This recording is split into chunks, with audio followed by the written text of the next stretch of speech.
అప్పుడే పొయ్యి మీద నుంచి దించిన వేడి వేడి అన్నంలో కొత్త ఆవకాయ కలుపుకొని తింటే ఎట్లుంటది?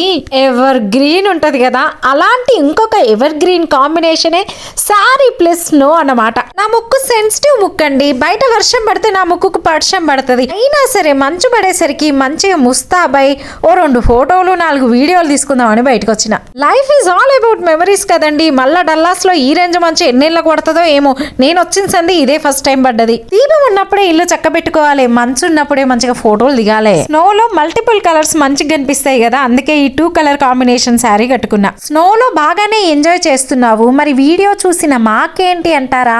అయ్యో మీకోసమేనండి ఈ మంచు హార్ట్. దీన్ని ఫ్రీజర్ లో పెట్టి భద్రంగా దాచుకోవాలి నాకు గుర్తుగా, సరేనా? సారీ రావట్లేదు. మంచు పడుడేమో కానీ చీరను పచ్చడి చేసిన, ఇంకోసారి కట్టుకోవడానికి పనికొస్తుందో రాదో ఈ చీర. పాపం డాలస్ లో స్నో పడుతుందని మా ఆయన అస్సలు ఎక్స్పెక్ట్ చేయలే. మొన్ననే పైసలన్నీ ఖర్చు పెట్టుకొని స్నో ట్రిప్ కు పట్టుకుపోయిండు. నిన్న వీడియో కింద ఒకరు కామెంట్ చేసిండ్రు, అక్క మంచులో చీర కట్టుకుని వీడియో తీసినావు సెలవు పెడతలేదా అని. ఎందుకు పెట్టదుల్లా? ఈ వీడియో తర్వాత 2-3 రోజులు నేను వీడియోలు పోస్ట్ చేయలేదనుకో జ్వరం వచ్చిందని అర్థం చేసుకోండి. మా ఆయన సస్సే మీర రానంటే రానన్నాడు స్నోలోకి. బలవంతంగా పోయి లాక్కొచ్చిన. నాకు ఒక్కదానికి జ్వరం వచ్చి ఆయనకు రాకపోతే ఎట్లా?